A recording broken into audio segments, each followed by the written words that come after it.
말씀 증가하겠습니다. 우리 같이 오늘 이 시간 우리 주님께서 주시는 말씀 요한계시록 3장 우리 1절부터 6절까지 있는 말씀을 함께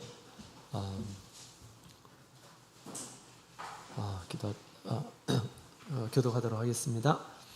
요한계시록 3장 우리 1절부터 6절 1절 사대 교회의 사자에게 편지하기를 하나님의 일곱 영과 일곱 별을 가진 이가 가라사대 내가 내 행위를 아노니 내가 살았다 하는 이름은 가졌으나 죽은 자로다.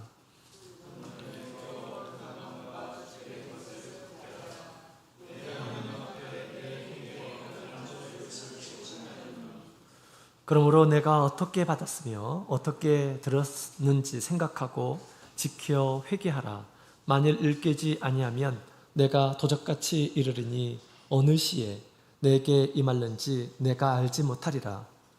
그러나 사대에 그 옷을 더럽히지 않는 자 분명히 내게 있어 흰 옷을 입고 나와 함께 다니리니 그들은 합당한 자인 영고라. 이기는 자는 이와 같이 흰 옷을 입을 것이요 내가 그 이름을 생명책에서 반드시 흐리지 아니하고 그 이름을 내 아버지 앞과 그 천사들 앞에서 시인하리라. 귀 있는 자는 성령이 교회들에게 하신 말씀을 들을지어다. 아멘. 할렐루야. 네, 반갑습니다. 오늘 이 시간 우리 계시록의 말씀을 듣기 위해서 또 주님 앞에 나오신 우리 모든 성도님들에게 주님의 크신 축복이 함께하기를 원합니다. 계시록의 말씀은 우리 말세의 우리 참교회 성도들에게 주시는 사랑의 음성입니다. 예수님께서 십자가에 돌아가시기 직전에 우리 요한복음 17장에 있는 말씀을 보게 되면 제자들을 위해서 기도하는 그런 모습이 나옵니다. 근데 예수님께서 제자를 위해서 기도하는데 지금 있는 이 12제자뿐만 아니라 앞으로 그 말들로 인해서 나를 믿는 그들을 위해서도 우리 주님께서 기도하신다고 하시면서 쭉 기도하시는 그런 장면이 나옵니다.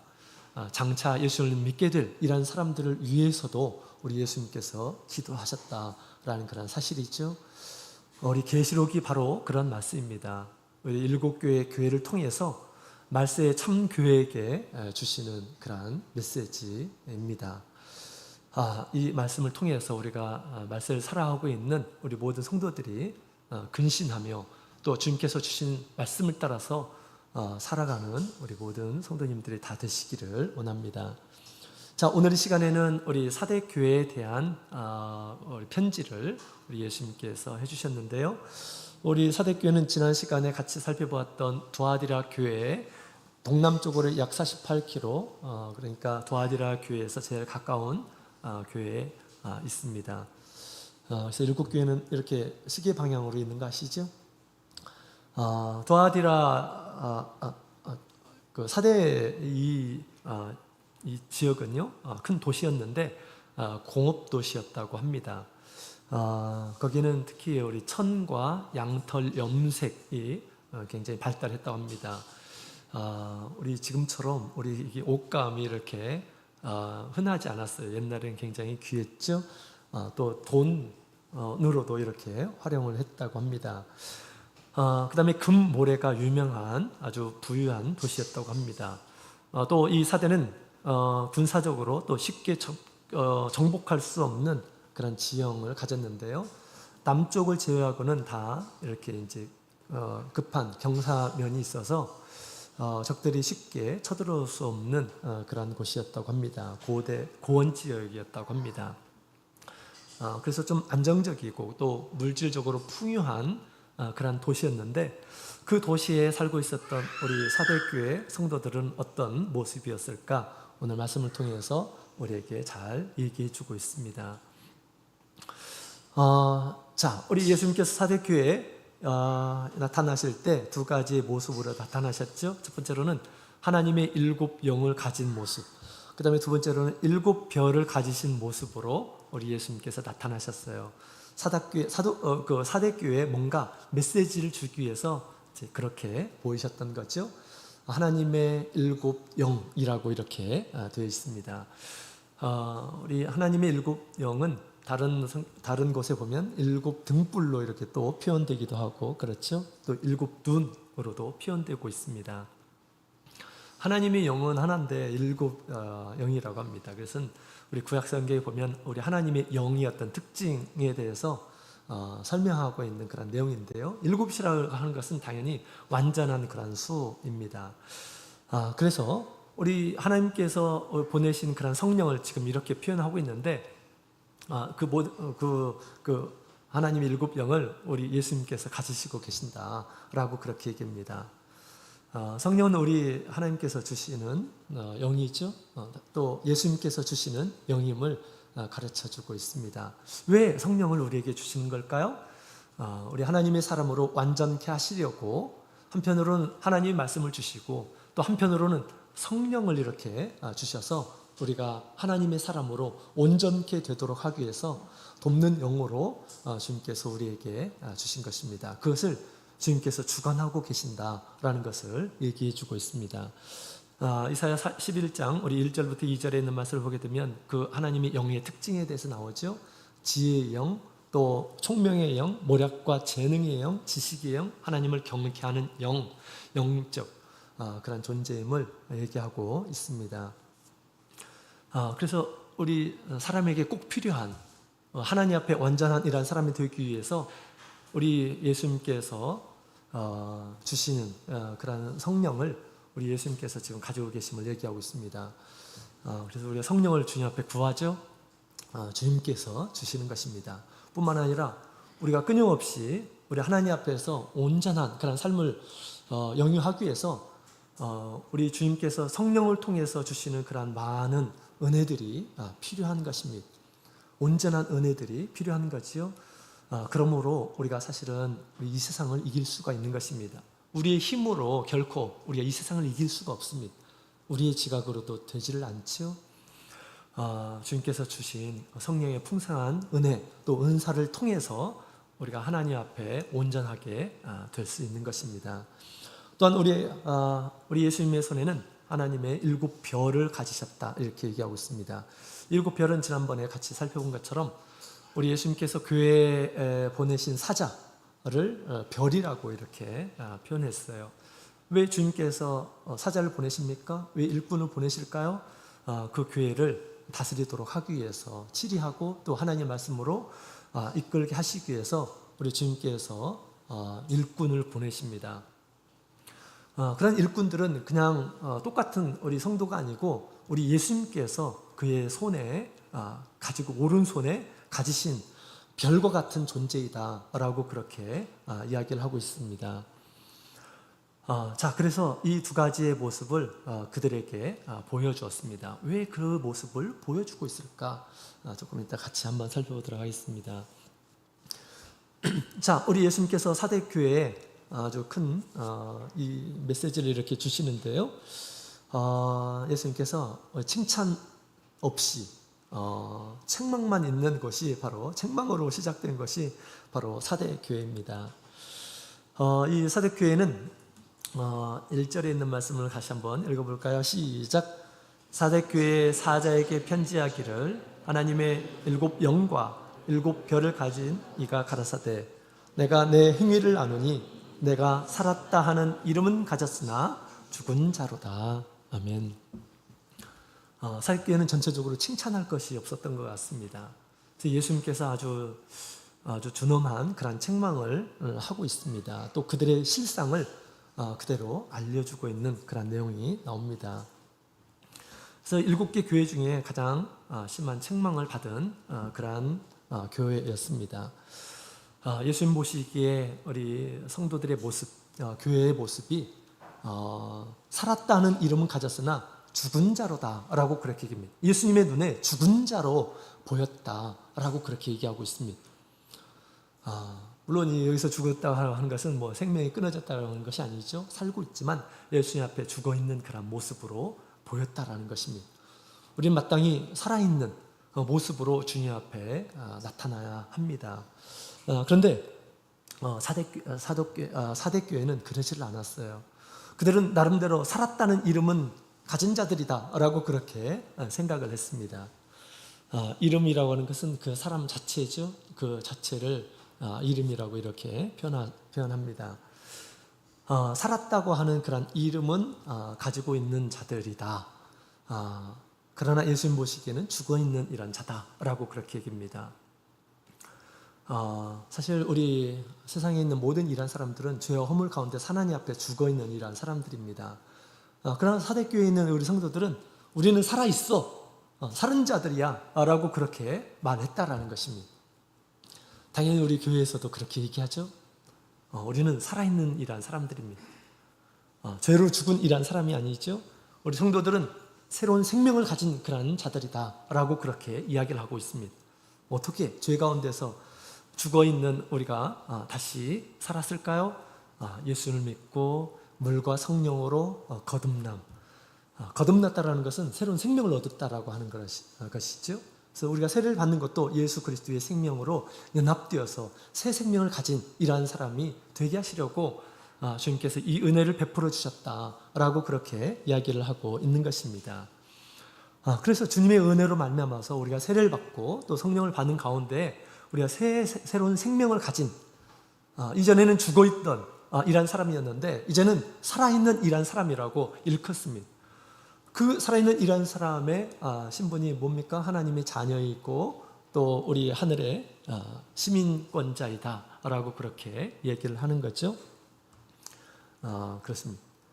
그래서 우리가 살아있는 이란 사람들은 바로 예수님 안에서 거듭난 이란 사람들은 살아있기 때문에 생명책에 기록되어 있는 것입니다. 자, 우리가 교회에서 그렇게 이야기를 합니다. 그죠? 사대교회도 아마 그렇게 복음을 전파할 때 그렇게 얘기했을 것입니다. 그러나 우리 예수님 보시기에 오히려 그들은 죽어있는 이란 자들로 나타났다라는 것입니다.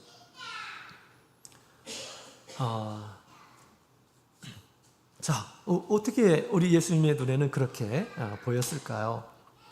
여기서 죽음이라는 것은 도대체 무엇일까요?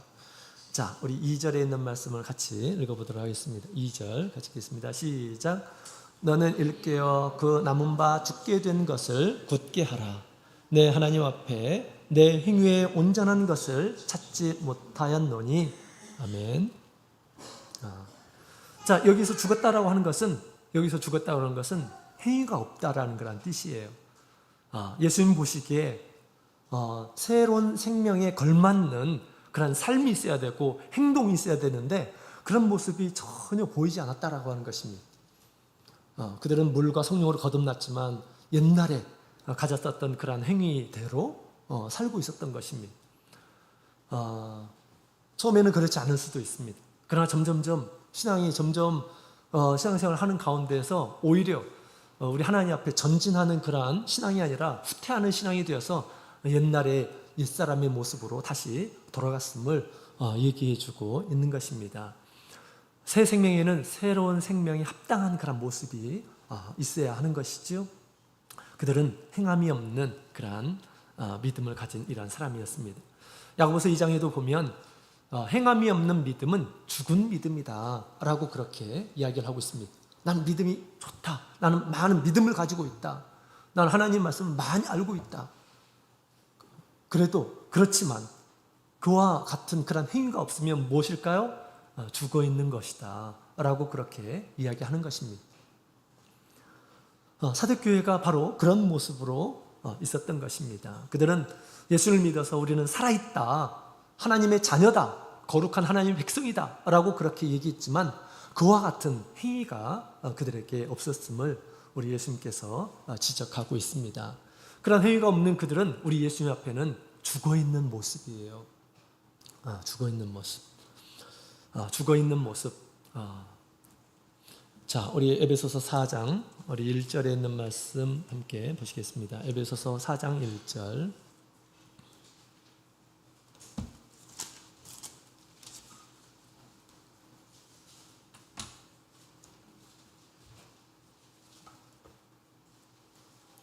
에베소서 4장 1절 같이 읽겠습니다. 시작. 그러므로 주 안에서 갇힌 내가 너희를 권하노니 너희가 부르심을 입은 부름에 합당하게 행하여 모든 겸손과 온유로 하고 오래 참음으로 사랑 가운데서 서로 용납하고 아멘. 성령의 하나 되게 하신 것을 힘써 지키라. 아멘. 부르심에 합당한 삶이 하나님 보시기에 우리 부르심에 합당한 삶의 모습이 있어요. 삶의 모습. 그것은 예수님을 닮아가는 그런 모습이죠.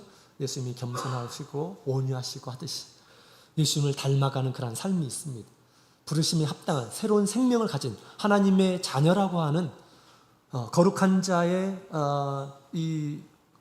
제자라고 하는 그런 사람들은 당연히 우리 하나님 또 예수 그리스도를 닮은 그런 모습이 있어야 하는 것이죠. 그런 합당한 그런 삶이 있는데 그런 합당한 삶이 없었음을 지금 지적하고 있는 것입니다. 누가복음 13장 6절에 보면 열매 없는 무화과 나무가 있죠.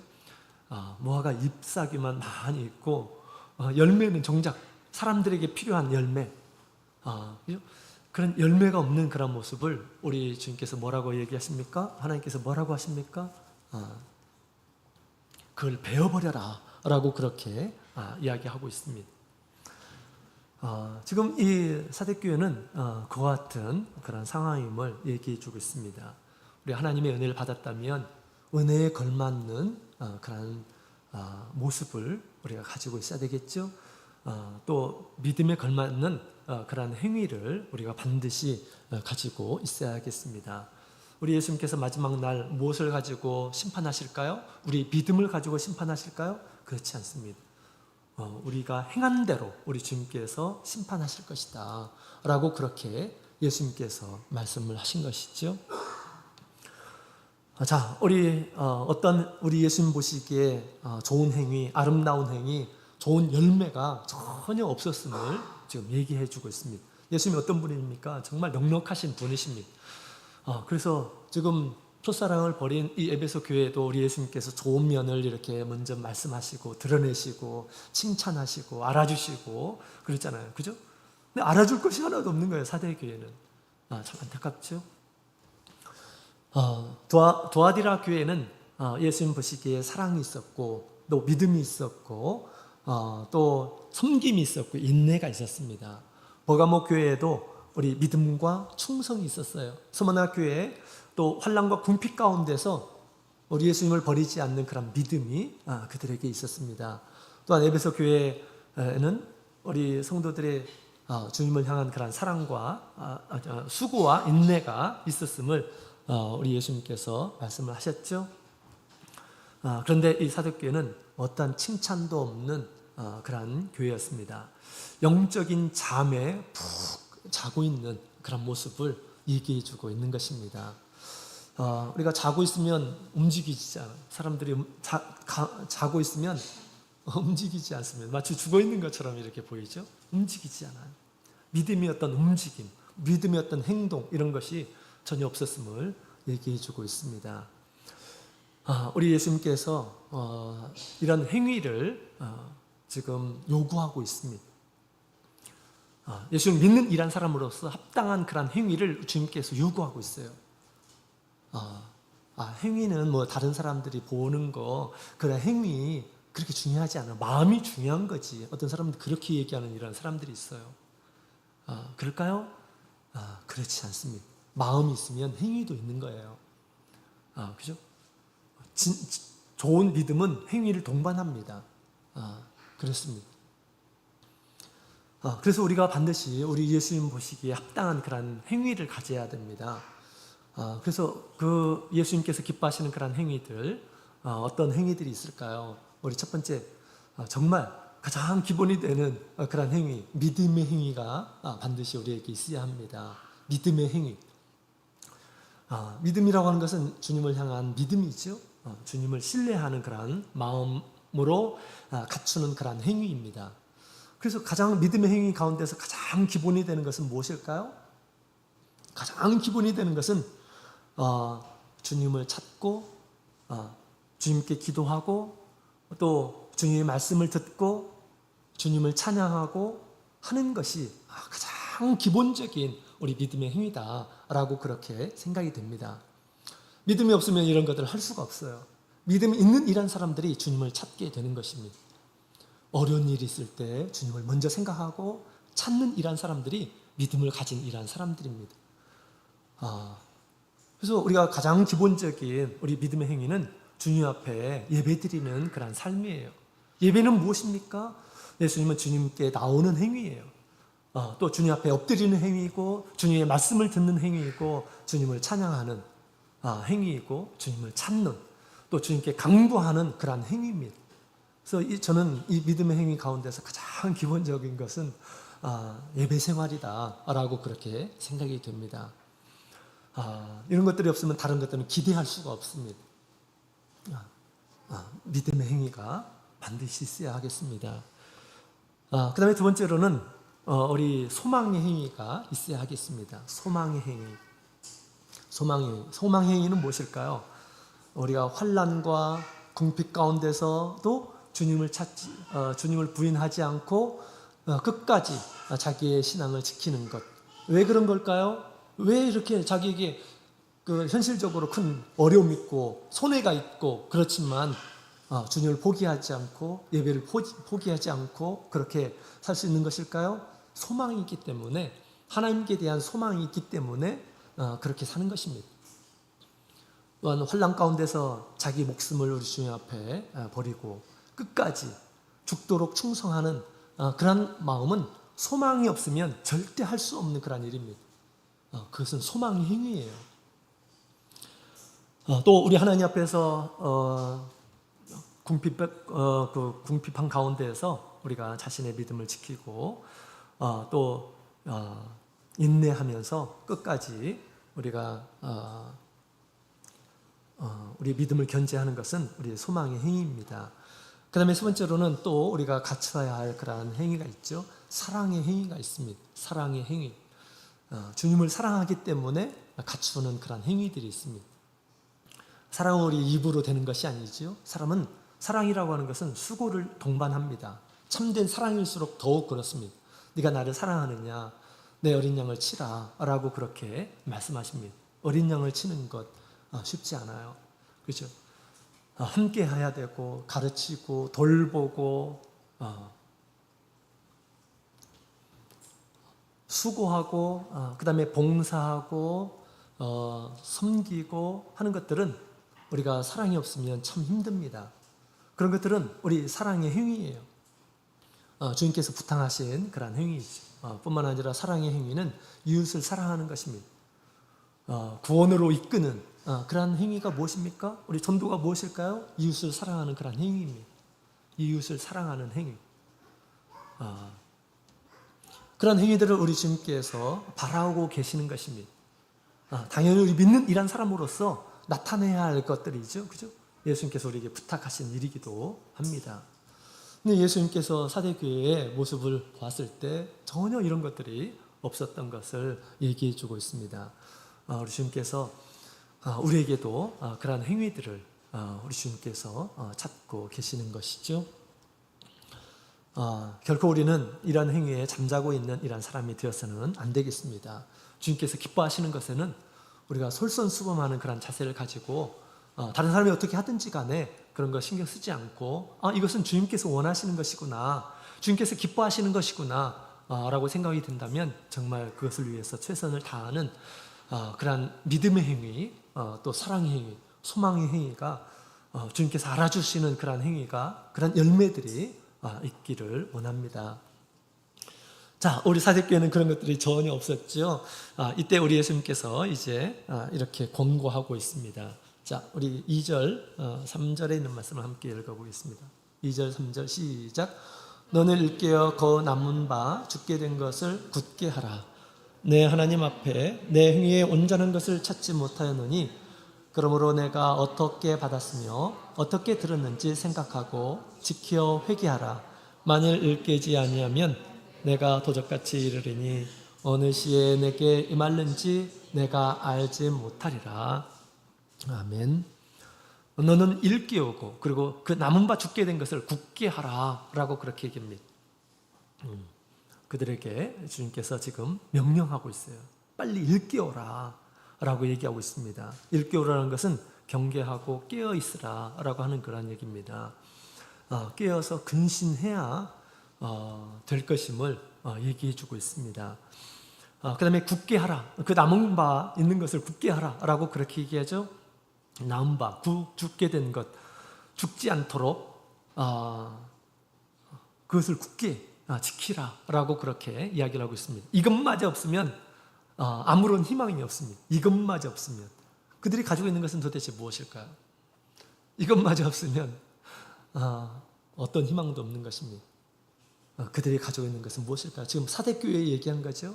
사대교회 성도들에게, 지금 남아있는 그런 성도들에게 이야기를 합니다. 주님 보시기에 아름다운 행위는 전혀 없어요. 그러나 가진 것이 있습니다. 그것이 뭘까요? 바로 믿음을 지키고 있는 것입니다. 믿음을 지키고 있는 것. 그 믿음이 뭡니까?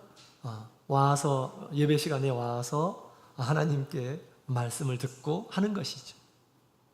여러분, 이것마저 없으면, 이런 예배 생활마저 없으면 희망이 있을까요? 예배 생활마저 없으면 사실은 희망이 없습니다.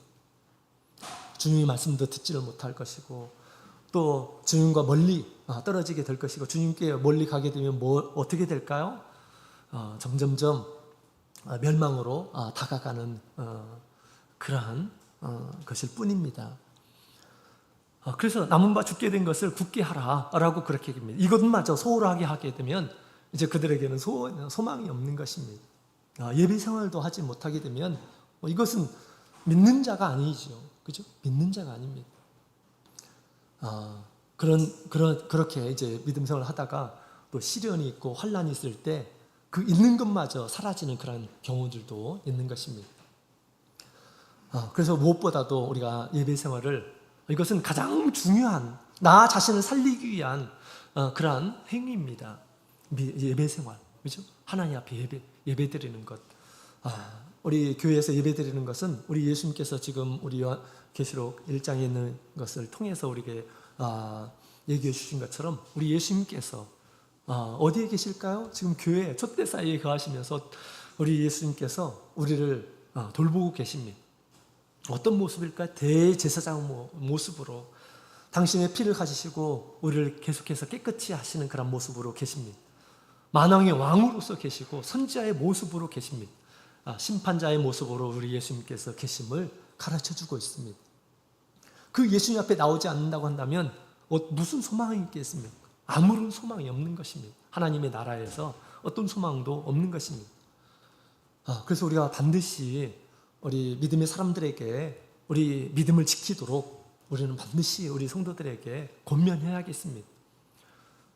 우리 하나님께서 기뻐하시는 그런 예배에 하나님께서 예배를 찾고 계셔요. 찾고 계십니다. 그죠? 오늘 같은 날, 오늘 쉬는 날이에요. 그렇다면 우리 자녀들과 얼마든지 마음만 있으면 우리 하나님의 집에 와서 하나님께 예배 드릴 수가 있습니다. 그죠? 또 방학 때 우리 아이들이 지금 이 시간에 하나님께 예배 드리는 것보다 더 의미 있고 보람스러운 일이 있을까요? 우리 믿음으로 생각하면 이 시간이 가장 소중한 시간입니다. 하나님 앞에 있는 그런 시간. 그 믿음의 생활에 가장 기본적인 우리 예배 생활에 늘 마음에 두고 예수님 앞에 가까이 오도록 그렇게 권면해야 됩니다. 이것이 예수님의 말씀이에요. 우리도 예수님의 말씀으로 권면해야 되지 않을까요? 그 예배 생활마저 없다고 한다면 무엇으로 하나님의 말씀을 들을 것이고 권면의 말씀을 들을 것이고 그러겠습니까? 그죠? 예배 시간을 우리가 소중하게 여기도록 그렇게 해야겠습니다. 자, 죽어있는 그들을 우리 다시 살리는 방법을 우리 예수님께서 말씀을 하십니다. 첫 번째로는 생각하라 라고 그렇게 얘기합니다. 생각하라 라고 우리 에베소 교회에도 그렇게 얘기하죠. 생각하라. 어디에서 떨어졌는지 생각하라 라고 그렇게 얘기합니다. 무엇을 생각하는 것인가? 생각할까? 어떻게 너희가 받았는지, 어떻게 들었는지를 생각하라 라고 그렇게 이야기를 하고 있습니다. 우리는 주님의 말씀을 우리가 잘 들어야죠. 우리가 잘 듣는다는 것이 무엇일까요? 우리 하나님의 말씀을 옥토에 뿌리는 것입니다.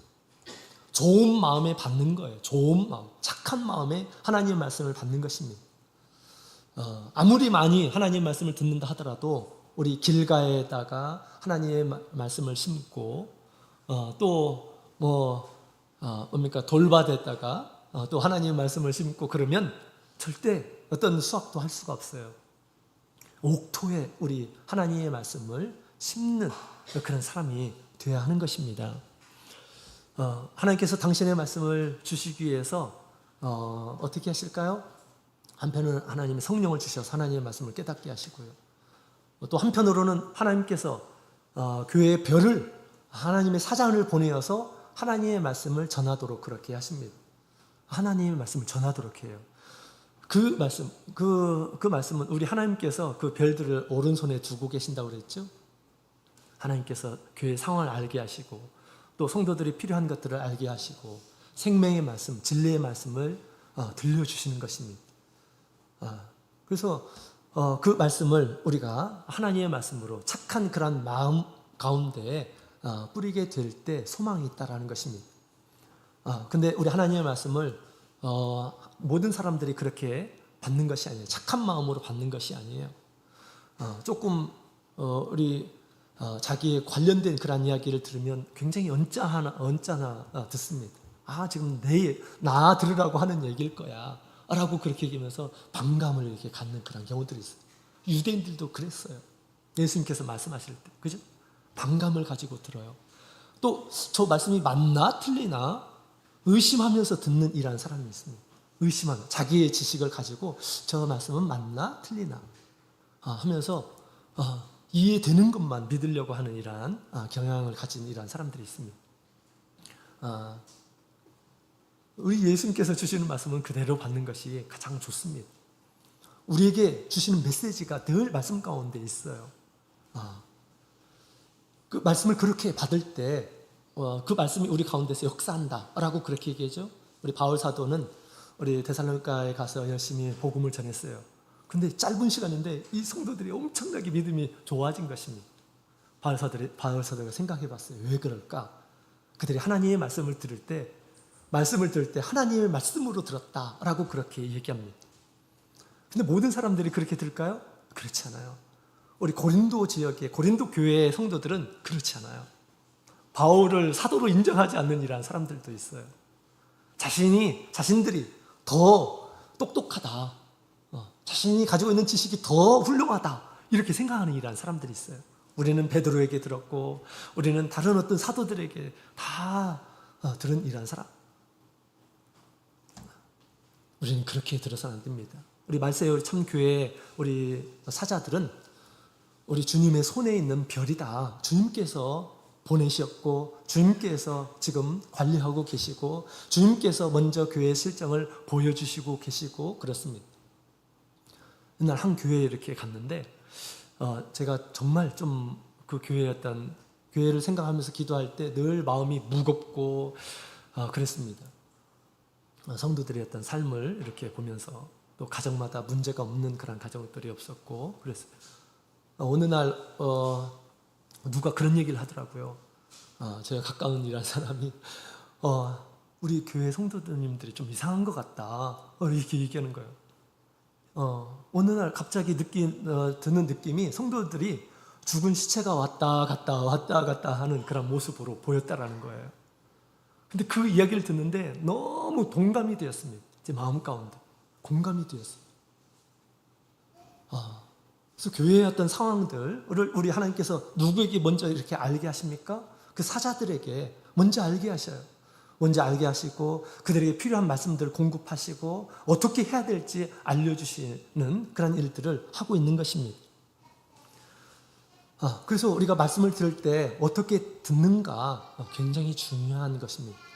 뿐만 아니라 두 번째 예수님께서 말씀하시기를 그것을 지키라 라고 그렇게 얘기하고 있죠. 어떻게 들었는지 생각하고 지키어 라고 이렇게 얘기합니다. 들었으면서 지키지 않는 그러한 모습을 우리 예수님께서 지금 지적하고 있는 것입니다. 그들이 교회에 와서 말씀을 들어요. 그러나 그 말씀대로 살지를 않습니다. 지키지를 않아요. 그 말씀은 우리 누가 주신 것입니까? 성령이 교회들에게 주신 말씀이에요. 주님의 말씀이고 주님의 명령입니다. 근데 그들이 지키지를 않았다라는 것입니다.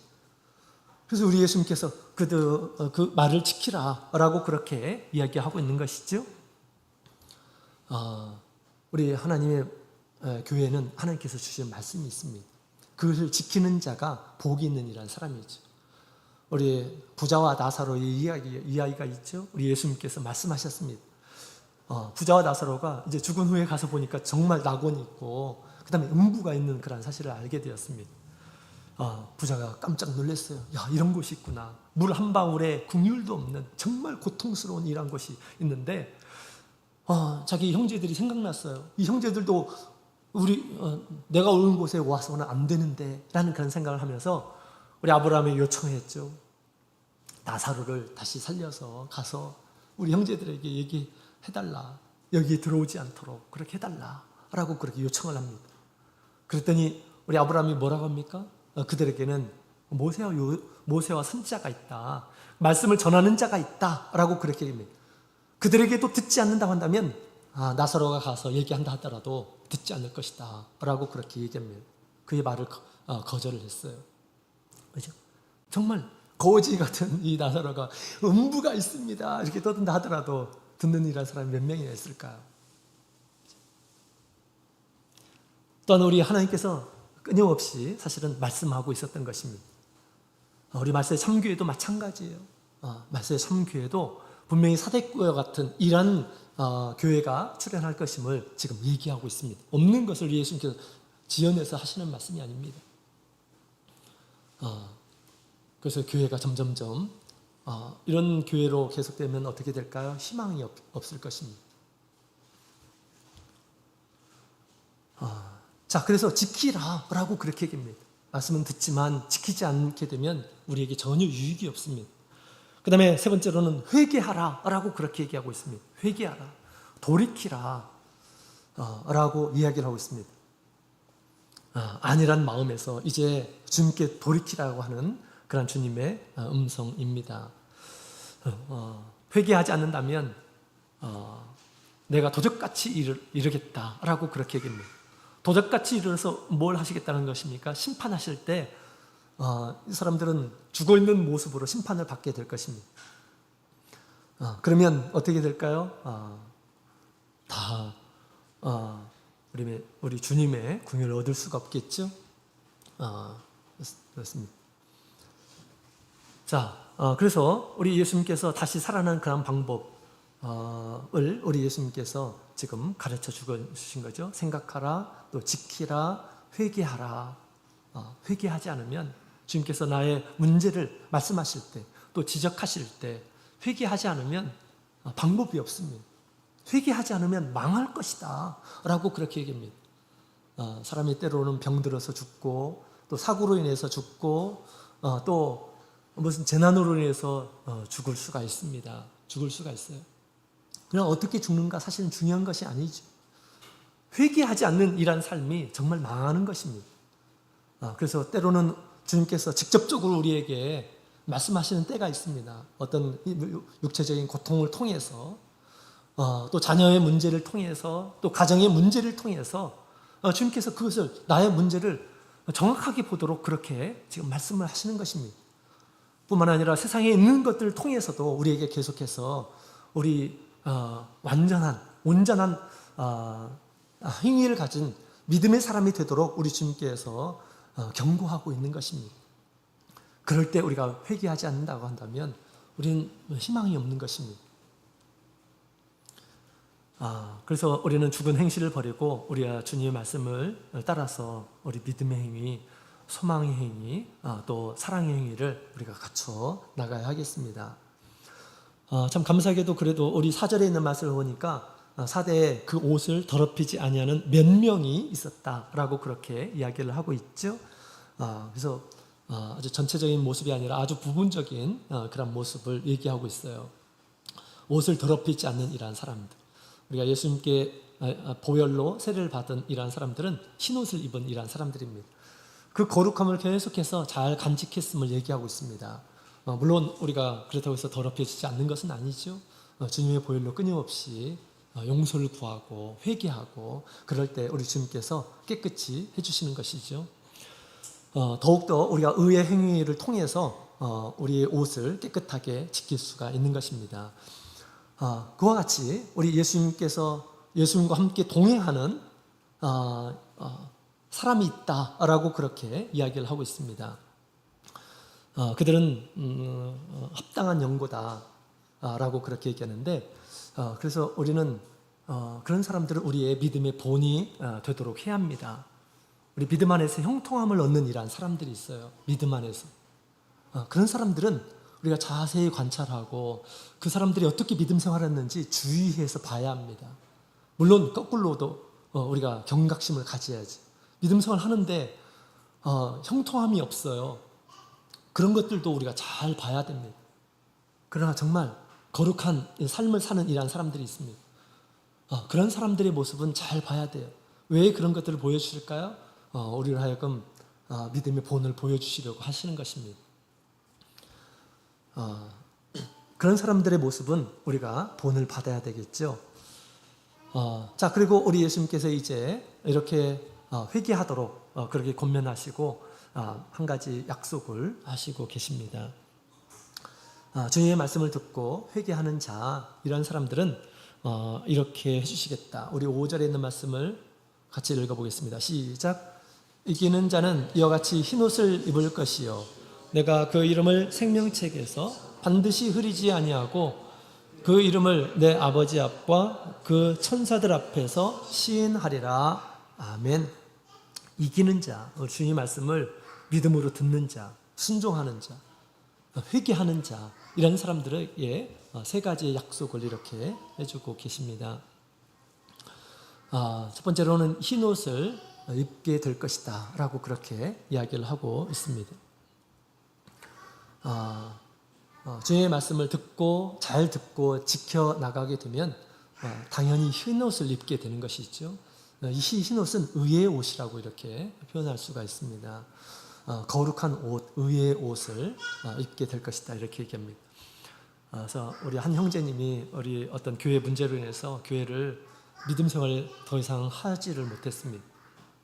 감사하게도 하나님께서 그에게 그의 실상의 모습을 보여주었어요. 그의 실상은 어떤 모습이었을까요? 그는 유기견으로 나타났습니다. 어떤 온갖 더러운 오물로 다 이렇게 뒤집어 쓰고 있는 그런 모습으로 자기의 모습을 보여줬다고 합니다. 그 모습을 보고 깜짝 내 모습이 지금 이런 모습이구나 라는 것을 깨닫고 우리 주님의 집에 다시 이렇게 돌아온 그 한 형제가 있어요. 우리 예수님을 떠나게 되면, 예수님을 멀리하게 되면 불의로 가득할 뿐이에요. 어두운 세상에서 악으로 더럽혀질 뿐인 것입니다.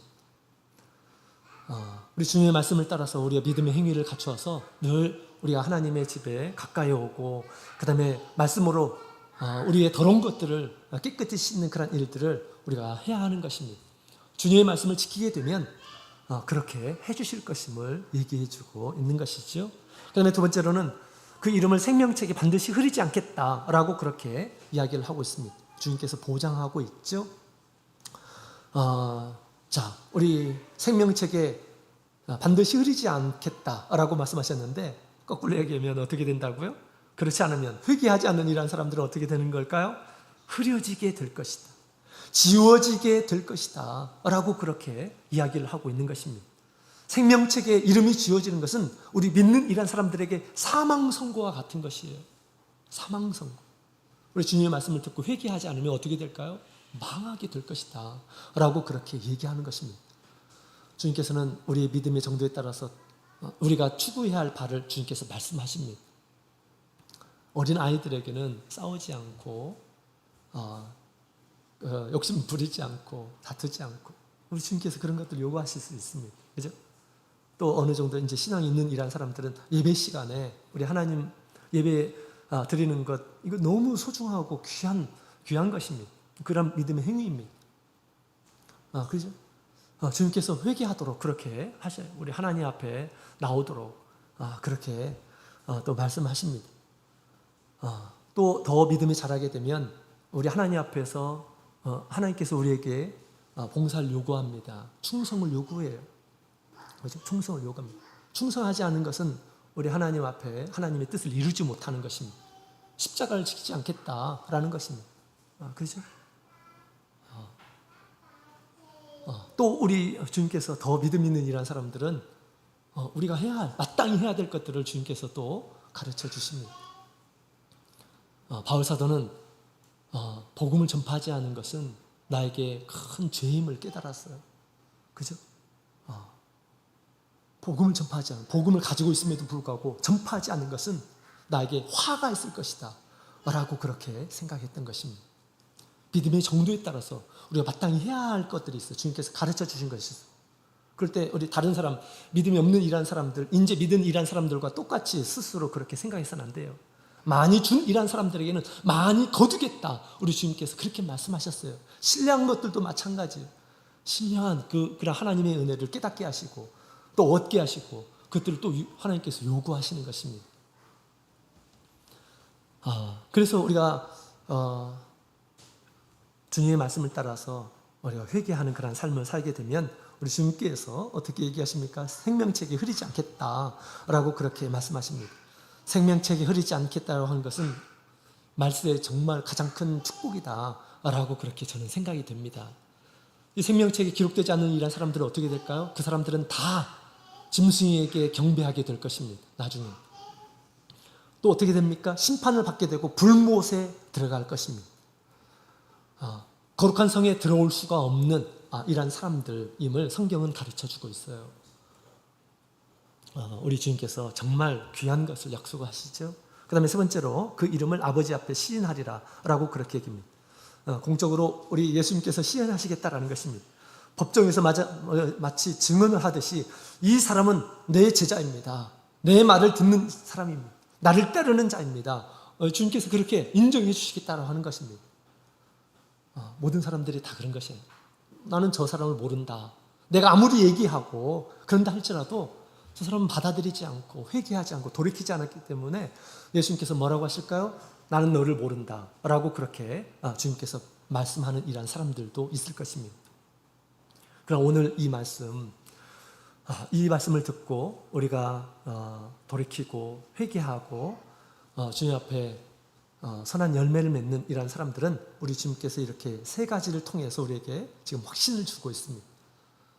죽어가고 있는, 꺼져가고 있는 그런 교회의 모습 가운데 우리 예수님께서 이 메시지를 주시고 어떻게 말씀을 지금 듣고 있는지, 어떻게 지키고 있는지, 어떻게 회개하고 있는지 여러분 최근에 무슨 회개를 하고 계십니까?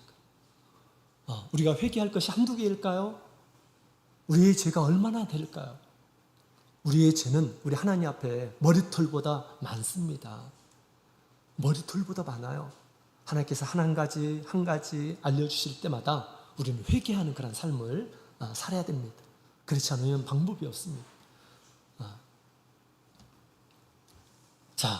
오늘 우리 예수님께서 마지막 주님의 말씀을 믿음으로 듣는 이런 사람들 세 가지의 확신을 통해서 주님께서 그 신앙을 인정해 주시겠다, 그를 살리시겠다라고 그렇게 말씀하십니다.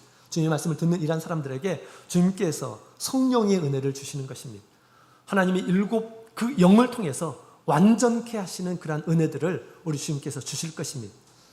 회개하고 지금까지 내가 하나님을 믿지만 기도 생활도 하지 않고 했던 이런 사람들 주님의 말씀을 따라서 기도 생활을 앞으로 하시기 바랍니다. 그러면 어떻게 하실까요? 성령의 은혜들을 주실 것입니다. 성령의 은혜들을 풍부하게 주실 것입니다. 또한 그들에게 끊임없이 말씀을 주실 거예요. 말씀을 공급해 주실 것입니다. 주님께서 오른손으로 가지신 그 7별 생명의 말씀을 주기 위해서 주님께서 가지신 그런 별입니다. 말씀을 듣는 이런 사람들에게 더 풍성한 주님의 은혜의 말씀들을 주실 것입니다. 그 말씀을 따라서 우리 하나님 앞에 참된 복을 얻는 이런 사람으로 주님 앞에 등장하게 될 것입니다. 많은 열매를 맺는 이런 사람들로 등장을 하게 될 것입니다. 오늘 주님의 음성을 들을 때마다 회개하시고 복을 얻는 우리 모든 성도님들이 되시기를 원합니다. 다 같이 묵도 드리겠습니다.